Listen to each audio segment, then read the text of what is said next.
This week on the program, Toyota's plan was all set to conquer Talladega until they hit a speed bump.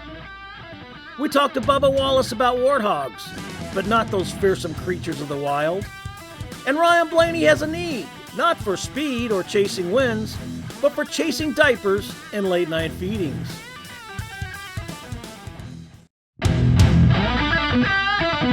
Welcome to Speed Talk Live, which really isn't live, but a poorly produced podcast where we talk about NASCAR and all things racing. And occasionally, we have a special guest or two when we can get them to show up. Sit down, strap in, hold on tight.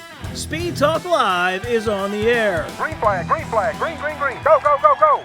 All right, welcome everybody to another edition of Speed Talk Live, coming out of Talladega, which had a little bit of controversy. We're going to discuss that. Also, I got to spend time with Bubba Wallace before the baby news. And by the way, Ryan Blaney revealed something unexpected. We got rants. What's up with Ford? We're going to talk about that. And the great disappearing pylon conspiracy. All right, let's bring in my co-host, the Costello to my Abbott, the Robin to my Batman, the Patrick to my SpongeBob, Owen Johnson, over across the big pond. Hello, Owen. How are you, my friend? Hey, Greg. I'm great. How about you? Good. I know it's late there. Well, not really. It's 8 o'clock at night, but it is in the evening over there. So we're going to talk about Talladega. Reddick won, obviously. Denying Michael McDowell. Felt kind of bad for him. He led the most laps. It was a second career pole, but the race ran caution-free through two stages. Both stages, no cautions. Everybody was practicing the fuel saving. They were three wide much of the time. Now we're going to talk about this further later on in the rants, but so they ran with the three wide. I thought it was great, compelling racing to see those three wide pack out there. I don't care how fast they're going. It was edgy to me. It was nervous. I really, really liked it. Of course, Michael Jordan was present, co-owner of 2311 Racing. Got to see his car win for the first time in person, which was really cool. And Tyler Reddick said that having Michael Jordan in attendance really kind of added to his win. It adds to it a lot. And first off, I have to apologize. My voice is pretty much gone from screaming and yelling, hooting and hollering, all that good stuff. But yeah, it adds to it a lot for sure. I think anytime you can win at Talladega, the emotions just overflow because there's so much uncertainty that comes with it. And for me in my situation, right, me and Michael were battling really, really hard. I mean, not just me and him, though. Like, you know, the first four cars in each row were really, really contributing to what was taking place at the front. And, yeah, I was in bad shape going into turn one. I was not liking what I was seeing. I was like, oh, no, it's slipping away. And that ended up being the very thing that, you know, allowed me to break through and win the race. You know, Michael and Brad and Noah were all pushing well, and then they come off four with a good gap to the outside lane. So, right, they're going to battle for it. And that ended up being the very thing that allowed me to break through. I had some momentum, but not enough to win the race. But when Michael and Brad got crossed up, I mean, it slowed Brad down just enough that I was breaking through, and I was just looking at the lights on the wall on the catch fence. I'm like, when is the caution going to come out? I was worried it already had. But to be honest, I still haven't gotten an answer. I don't know if I crossed the line first or if the caution came out before I got there, but obviously we won the race. So that was, man, it was nuts. For us, it was a fairly good day of strategy. We got a couple stage points, not as much as we wanted to, but I think, you know, of our group of Toyotas, we tended to be towards the front of that group, and so it was nice to be able to get some stage points, kind of just mixing it up. But unfortunately, the very thing that took out about half of our cars is what put me, Martin, and Ty at the front of the field at the end. So let's talk about the Michael Jordan effect. Michael Jordan actually was interviewed for the first time after a race win. Being there, he was really excited to be a part of it. Talked about Denny Hamlin, said he was bad luck to not be there. However, it was cool to see. It was great to see. And then Michael obviously talked up the sport and how invested he is in the sport. It was really, really cool to see, and it got a lot of widespread press because people who wouldn't normally report on NASCAR because of the Michael Jordan effect actually covered the sport. So that was good. Of course, part of the luck that Tyler had was the failure of Toyota. They had a grand plan. They were coming in early. They had some kind of secret plan, and it was pre-planned. And Tyler kind of admitted that in his post-race press conference, but it was pre-planned when they were to come in and undercut the rest of the field. It would have been brilliant, except they crashed out and were the cause of the caution that everybody else needed, and they didn't. So that kind of played into that, but put Tyler in a position to be up near the front. Coming to the checkered flag, Michael McDowell was leading. He's battling Brad Keselowski. Keselowski needs a win, and they're battling. He went up to block Keselowski. Keselowski came down. McDowell came down. They touched. McDowell was sent spinning into the infield. Huge crash behind him. Slowed Brad Keselowski down long enough for Reddick to rocket by for the win. And I thought it was great. In that wreck, by the way, the Toyota wreck, Eric Jones hit the wall pretty hard, head on, and he was talking about his back, and he was complaining about his back. Turns out he was cleared at the infield medical center, and I'm sure everybody saw the interview directly after that. But he did end up going to the hospital Sunday night just to be checked out there at a local hospital near Talladega. Was checked out, went home, he's cleared. Everything was good. So a lot of positives. I thought the race was great. It was this Michael McDowell. Really, he did lose, obviously, but that's the nature of Talladega. He had it well in hand, though. Led the most laps, second career pole. So it's not a bad day for Michael McDowell. Obviously, he didn't want to end up like that. But up until that point, it was a great day for Michael McDowell. And I thought, again, the racing through the first two stages with the 3 lanes was exciting. What's your take on it, Owen?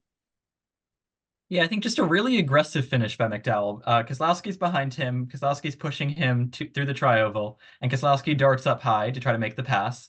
McDowell follows. Brad goes low again, and McDowell follows that, spins off the front of Keselowski's bumper. So an aggressive block by McDowell, but I think it's understandable. That's the finish of Talladega. You have to do what you have to do to win, and McDowell desperately wanted that win. So did Brad.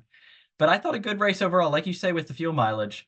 It was a good race because the cars were 3 wide. You can be pushing every lap and be single file because no one wants to make a run because no one can because everyone's going full speed. And I would rather see it 3 wide. So I enjoyed the 3 wide racing personally. I thought it like I said, it was edgy. It was nerve-wracking. No, they're not full, they're not pushing to the full extent of the cars that they can because they were in the fuel saving mode. But let's face it, if a guy sneezed, man, that was it. There was going to be a pile up. So I really liked it. But there were some other stories too, not just the fantastic finish and the win by Reddick. Like you pointed out, Anthony Alfredo, Beard Motorsports. Come on, he finished 6th. I thought that was a great story, and you were the one that pointed that out. Yeah, that's a small team. It competes part-time. To run up front, I mean, obviously it's a super speedway, anything can happen, but to run up front and show that sort of speed is really impressive for that team. Another driver who I thought was really impressive was Shane Van Gisbergen. Obviously, we know he can win in Cup. We saw him win at Chicago last year, but he was leading laps in the Cup Series. He was contending in the Xfinity Series, where he's running full-time this year at an oval at a super speedway. And I think it shows that he's really adapting well to NASCAR. He's putting the reps in because he was making moves. No one was going with him, really. He complained about that himself. But I think that's the product of being not a young driver by any means, but a new driver in the Cup Series. And here's a fun fact. Do you know that in every one of his professional debuts this year, in the Cup and Xfinity Series, he's led laps in every race, and legitimately, not cycling through. He's legitimately led laps in all the races that he's entered so far this year in NASCAR. So I thought that was great. And again, I thought it was a good race. Again, we'll get a little more into it in the rants because I think there was some people whining. But I got some facts to back that up. So y'all just hush. But speaking of the Toyota train and the Toyota plan gone wrong, I think they were fine to do it. They tried it. It didn't work out for them as a little bump.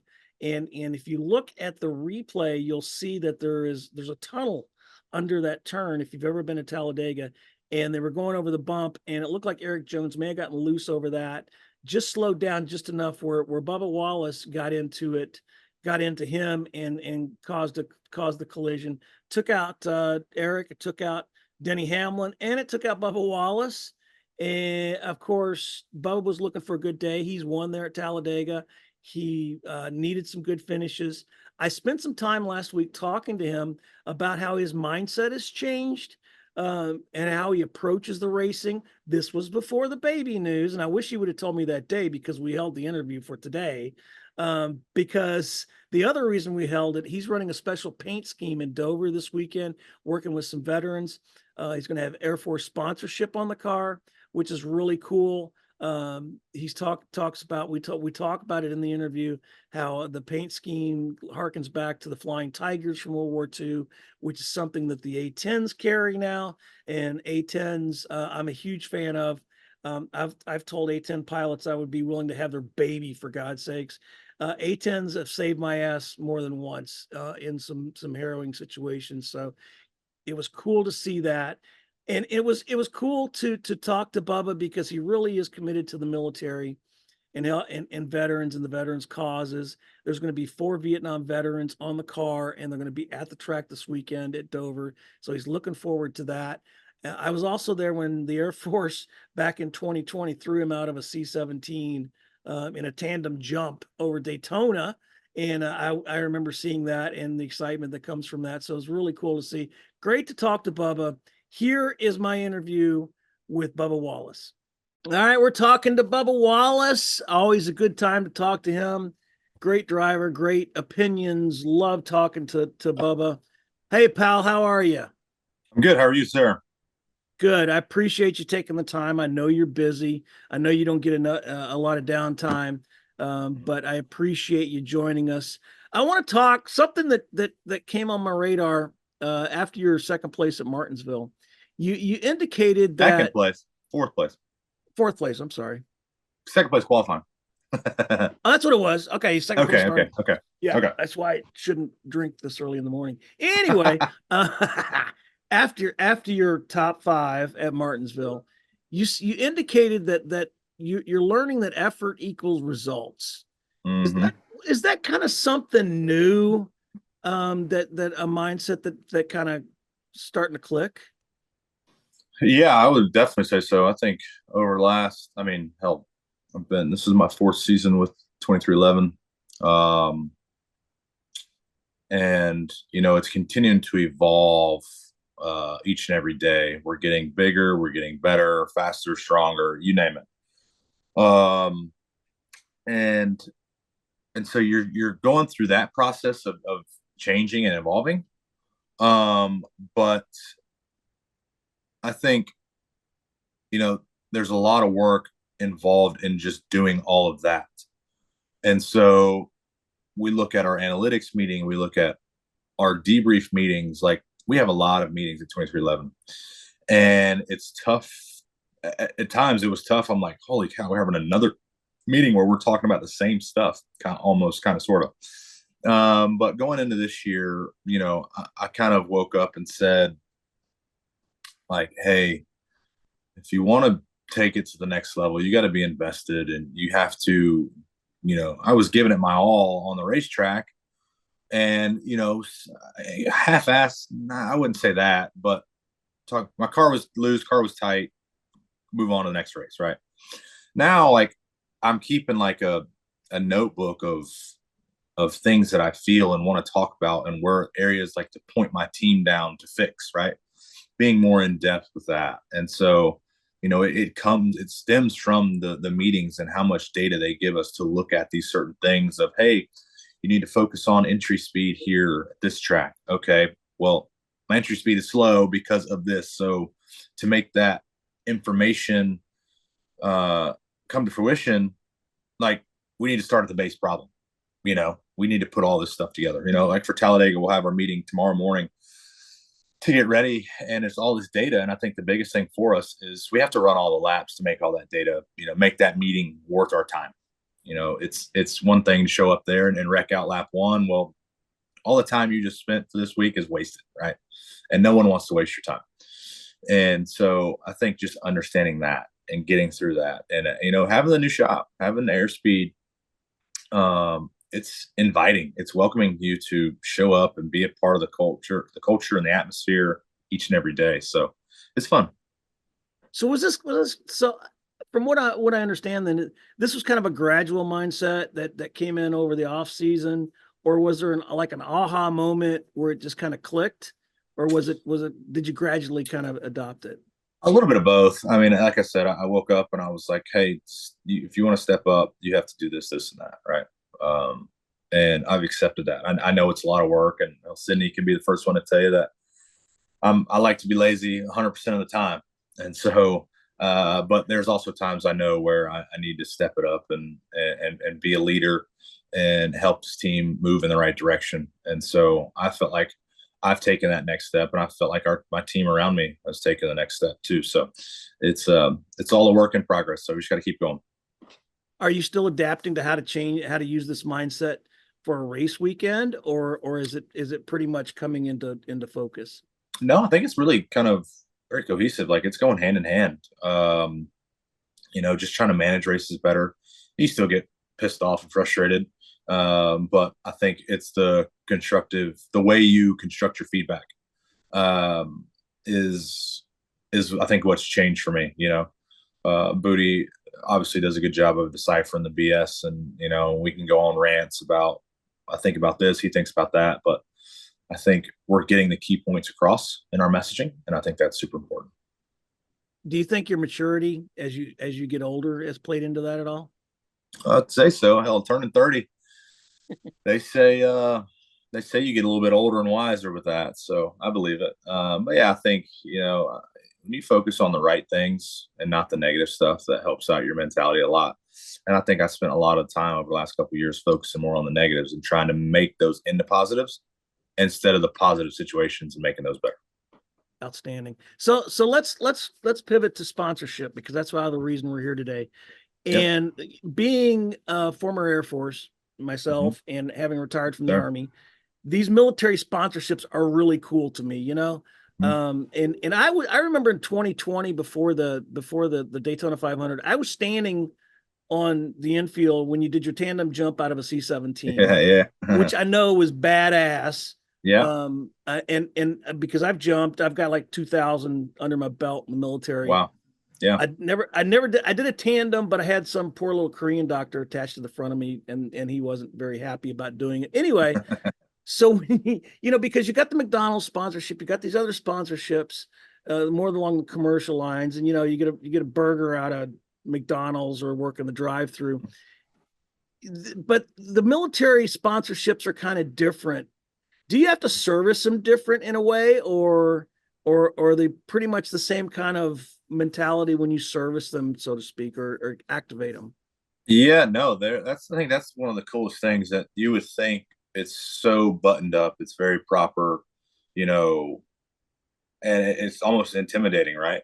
When you're representing the United States Air Force. So I think when I went into it, I was obviously a little timid and kind of tiptoeing around, but I quickly realized, like, man, being a part of the Petty family, that's a big family. The Air Force, big family. So it was really family oriented, family vibes. And so I thought that was really special. And so that kind of let your guard down and allowed you to be more relaxed. And it took no time to get to where we're at now. I know we had a couple year break from when they stayed with the 43. But when they wanted to make a switch, I felt like, I think our name was at the top of the list, right? And so that just speaks on loyalty and the relationships you can create. And, for them, it's about recruiting numbers and getting men and women into the service. And I think that we can move the needle in a big way with the relationship that we have, the things that we do on and off the racetrack. And so it just makes it one of the coolest and most fun partnerships for sure. So you're going into Dover with this paint scheme. And fun fact, I was stationed at Dover for 3 years with a guy named Jayski. We were stationed there at the same time. So I have fond at quote marks, fond memories of standing on the flight line at Dover when it's below zero. But anyway, so you're bringing this paint scheme. I know you had the paint scheme, which was badass on the car in 2020. This one, you're kind of, it's like the Flying Tigers, but what got my attention is it's you also inspired by an A10 Warthog. And tell me about the paint scheme and how cool that's going to be, and the fact you're going to have what, 4 World War II veterans on the hood. Yeah, so that's the Vietnam vets is actually a really touching piece for us in that aspect. Excited to meet them in Dover. But yeah, the scheme. I walked in day one this year for our production day, and I'm like, people are already talking. They want the Warthog scheme back. I'd like to see it back. I think it'd look good, especially on the next gen car. Toyota bodies look good. Yeah. Big old front bumper, mouth, teeth. So they were like, all right, we'll see what we can do. And so to debut the Flying Tiger scheme here next week is actually going to be really, really special. Excited to see that. But just appreciate them for their creativity and just their vision, of wanting to look unique and stand out and be different. Well, I think one element, and I want to wrap up with this, one element that you may not realize, the A10s, close air support casts, they're very big.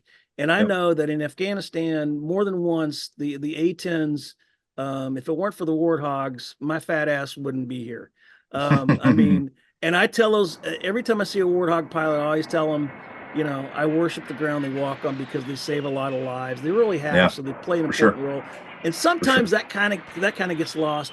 But the fact that you're honoring that with the paint scheme is huge to me. So even though I'm supposed to be unbiased, I'll be rooting for you at Dover. Hope you do well because just with the Warthog thing and the fact that you're going to have the Vietnam vets there, that's really special. So I know I can speak for a lot of us veterans and a lot of us old guys out there who have been saved by these kind of airplanes. So it's really, really cool, really, really special, and I really wish you the best of luck with the scheme and at Dover.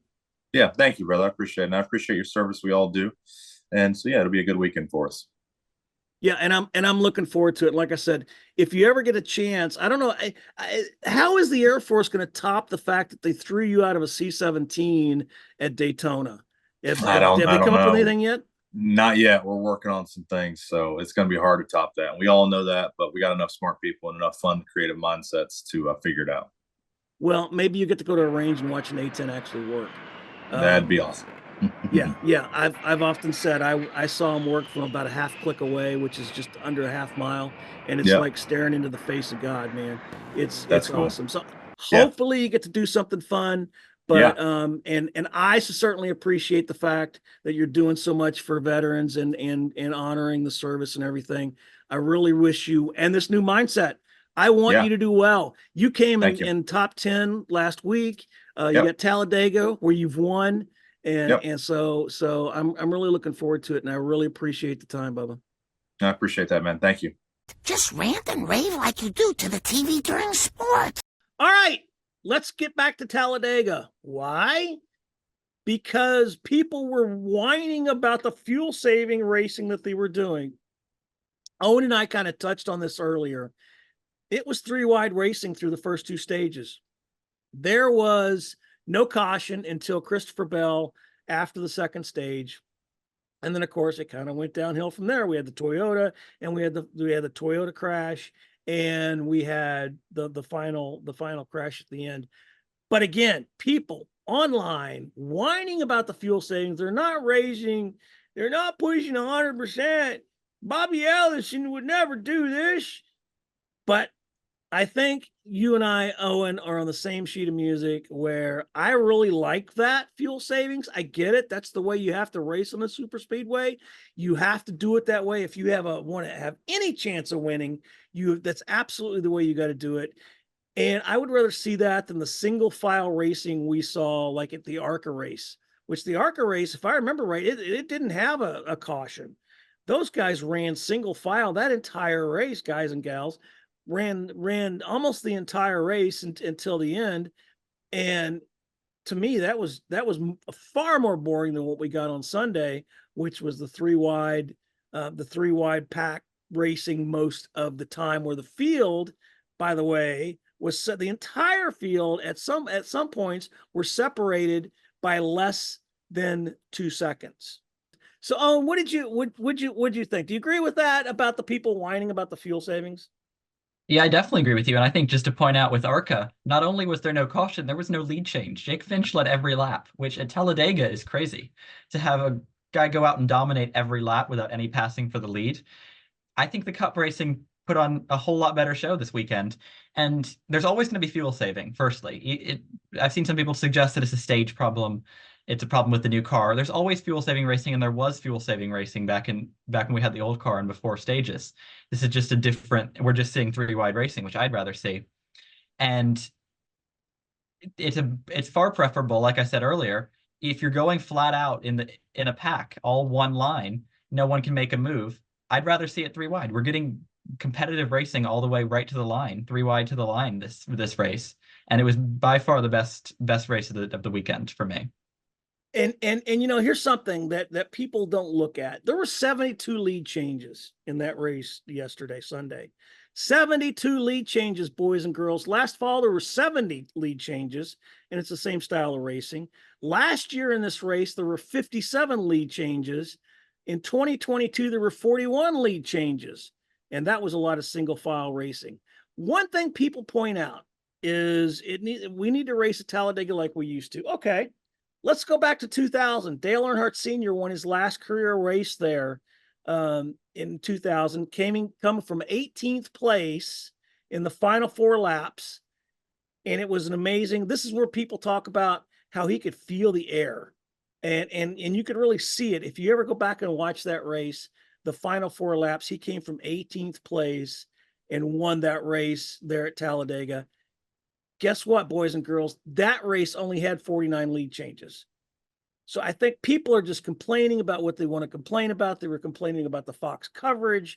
They were complaining about, just the fuel savings and why are they running so slow?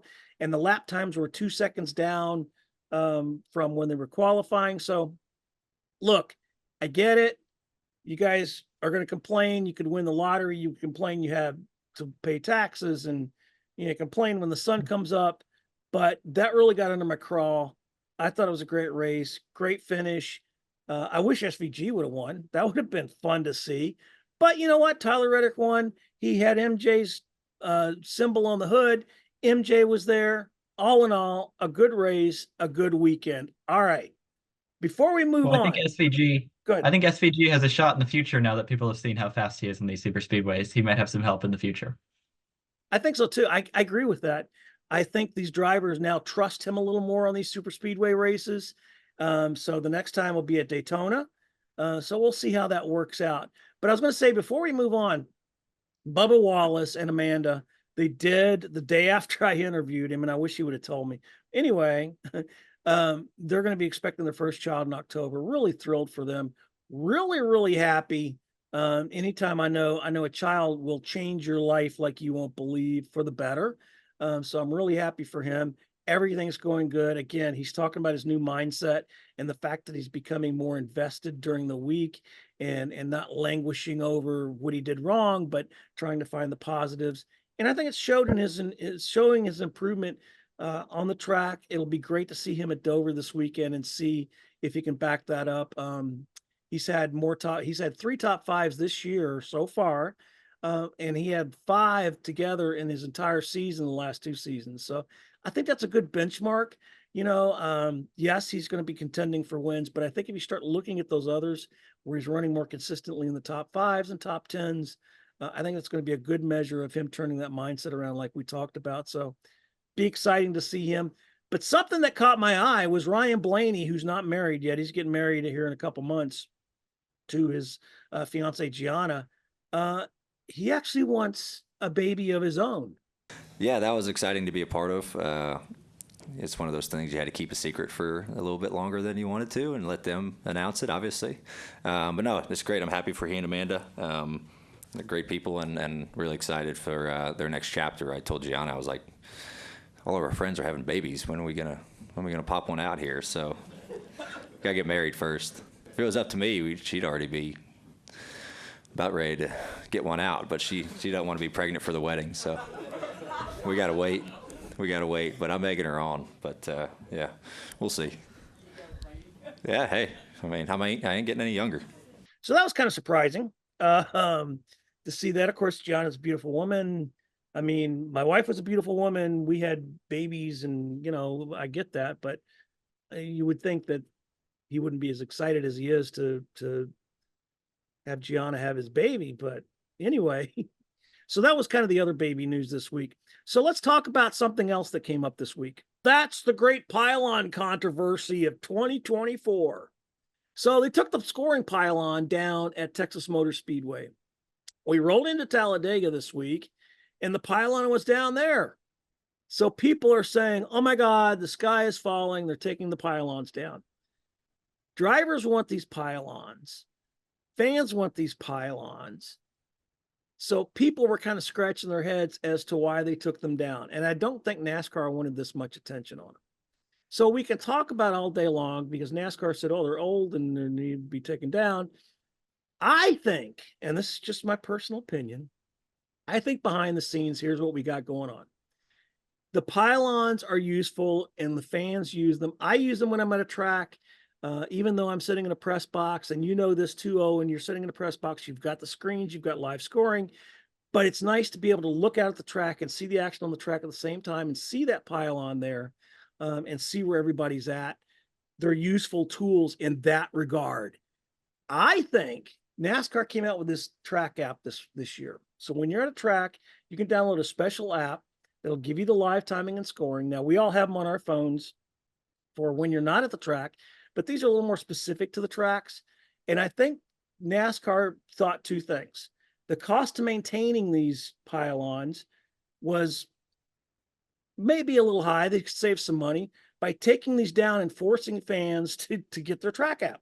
I really do. I think that's somewhere, some high-level executive said, let's increase engagement by taking down the scoring pylon so people at the track have to use our app. And if they want, they can look on the screen, which doesn't always work because you only have 5 or 10 drivers at a time coming across there. So I really think that's what's going on. I think NASCAR didn't expect it to blow up as much with the fans, with the drivers. And there's even been some ADA, Americans with Disabilities Act, issues brought up from some fans who say they cannot see a phone. The contrast is different. The only way they can actually see the field is through the pylon or to see where everybody's at. So I'm wondering how this is going to play out. It'll be interesting to see if there's going to be more pylons going down, because if so, that tells me that maybe NASCAR was thinking the track app engagement might increase. And I also thought it was funny because Denny Hamlin was the most vocal, and even NASCAR, Mike Ford from NASCAR, one of the great comms people that work with NASCAR, and those guys work so hard and do such a great job. But he even took a dig at Denny and his post-race presser on Sunday right at the end. Listen to this. Okay, well, Billy, Denny, it was great to see the 45 on top of the video board. Congratulations.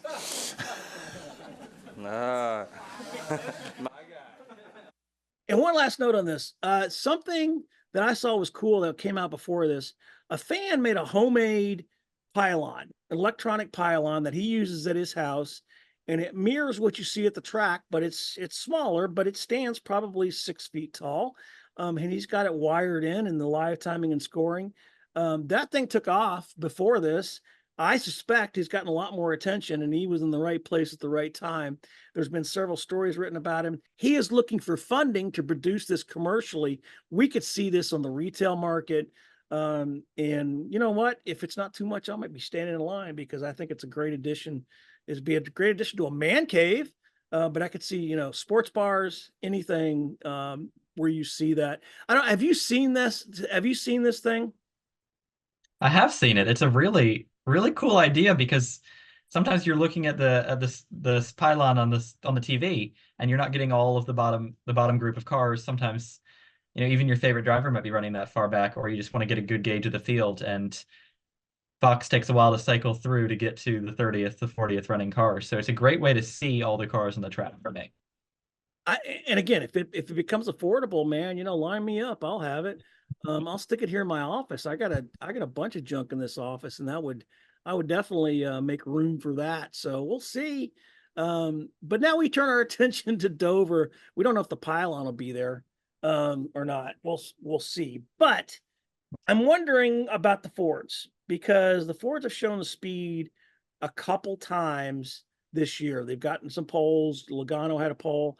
McDowell with his two. They just can't put it together and finish a race. So I'm kind of wondering if it's less about the design of the car because they seem to have the speed, whether it's something on the other end, whether it's mechanical issues that may not even be related to each other. Each other's teams could just be some pit stop issues.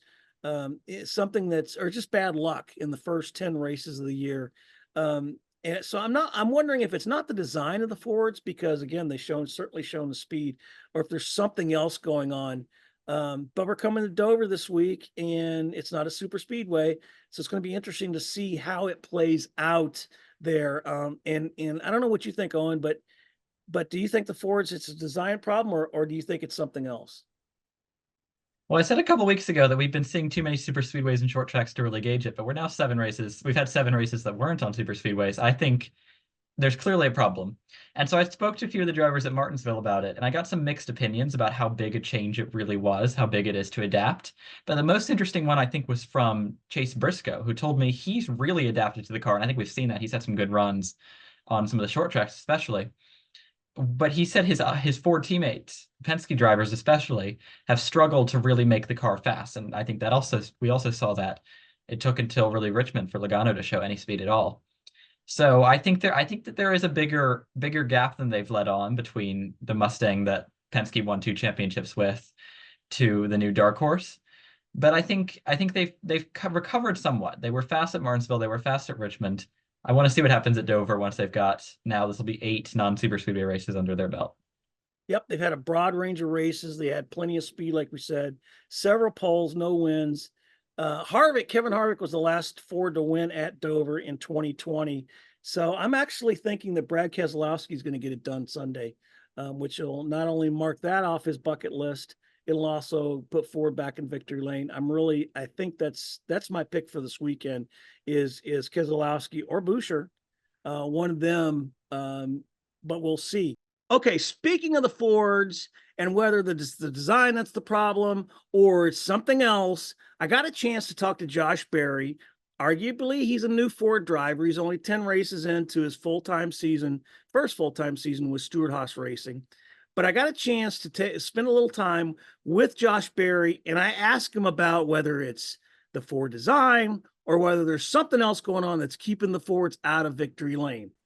There's no secret. The Ford, the dark horse, hasn't actually won a race this year. We've gone through 10 races. But if you look at that, it's not, I don't think it's the design because you guys have had speed. Joey's had poles. Michael McDowell's had poles. You've run well. Do you think it's a product of where they're just playing catch up with the design? I mean, from your seat, or do you think it's something where there's kind of this racing luck involved where you're bad pit stops or you get caught up in somebody else's mess? Do you think that's maybe the reason that's kept a Mustang from victory lane this year? Man, it's hard to say. I don't really necessarily want to blame luck. I mean, a lot of times on this stuff, you make your own luck, right? I think there's things that, for at least for me on the 4 team side of things, I can't speak for those other guys. I feel like that when we've had our car driving like we want, we've had speed. We saw that at the short tracks. Even, Texas, we had an accident, but we were knocking on the door of getting up into the top 10.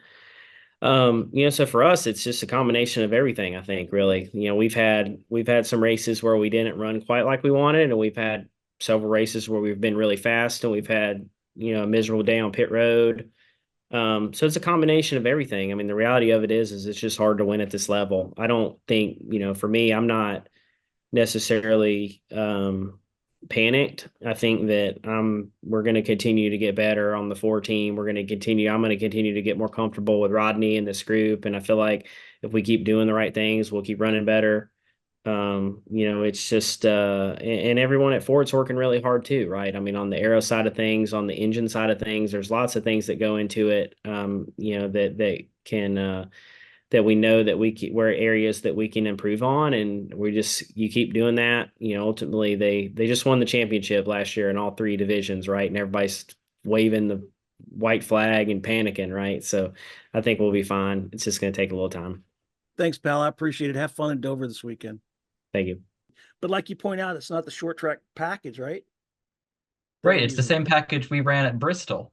Because both those tracks have higher banking than some of the other short tracks on the schedule, it's the intermediate package. So it's not the same short track package we saw at Martinsville, Richmond, or Phoenix, not the LA Coliseum. It wasn't ready then. But those 3 races had a different package. Last time we raced on this sort of package, we had Bristol, which had excessive tire fall off. So we'll see if Goodyear brings that same tire again or something similar, or if we're back to what we've been used to for the entire next gen era. I think I'm going to go with someone who really mastered last time we were on this package, and that is Denny Hamlin at Bristol. Obviously the tires, who knows what's going to happen? Those could be a huge question mark. But I think Denny Hamlin showed that he's got short track speed this season, even with this package. I think that's a good pick. But I'm still going to stick with BK and Brad. But I think that's a good pick. We'll see. But the Chevys have always also been running strong. We haven't heard from Hendrick in a couple weeks, so we'll see. But let's hope. We'll see what happens, and by all means, let's hope the scoring pylon's up, so we can put that to bed, and we can also, because we were talking about the fuel thing and how people whine. They'll whine until the green flag falls at Dover, and then they'll find something else to whine about. So we'll see about that. One last thing here.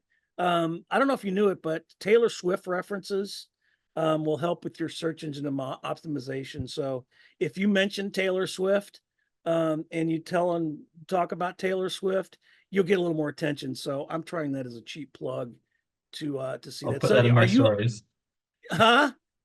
I'll put some in my articles. Well, we'll stick in a little couple Swift. Are you a Swiftie? Do you listen to her music? I've listened to a little bit of it. I'm not the biggest.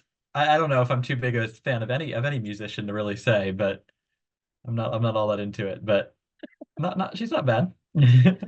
I bought you in the corner. She was at Kansas Speedway a couple years ago, and I remember meeting her, and she was just starting out. She did the national anthem, and I thought, cute kid, very talented. Little did I know she would become this global phenomenon. And I seriously, that's great. Good for her. I think she's very talented. All right, that's it. We made our Taylor Swift reference. We'll probably do it every week. Owen, I thank you, my friend. I appreciate it. I know you got finals and testing going over there this week in England. So I buckle down, man. Study hard, do well on those tests. And thanks for joining me today. And I appreciate it. Thank you for having me. It's always great to be on. There you go. All right, ladies and gentlemen, boys and girls, thems and theirs. I appreciate it. Owen appreciates it. Go find a scoring pylon. We love you, Taylor Swift. We'll see you next week. Thanks, everybody.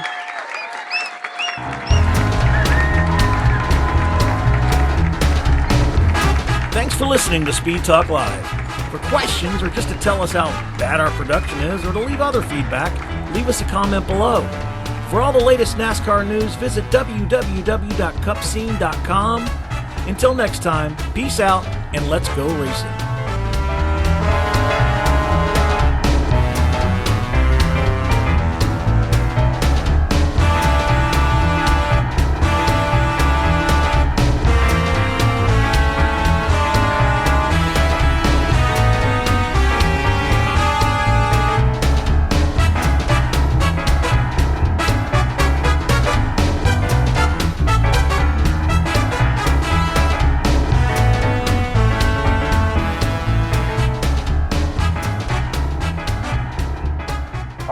There's the checkered flag. Great job, driver.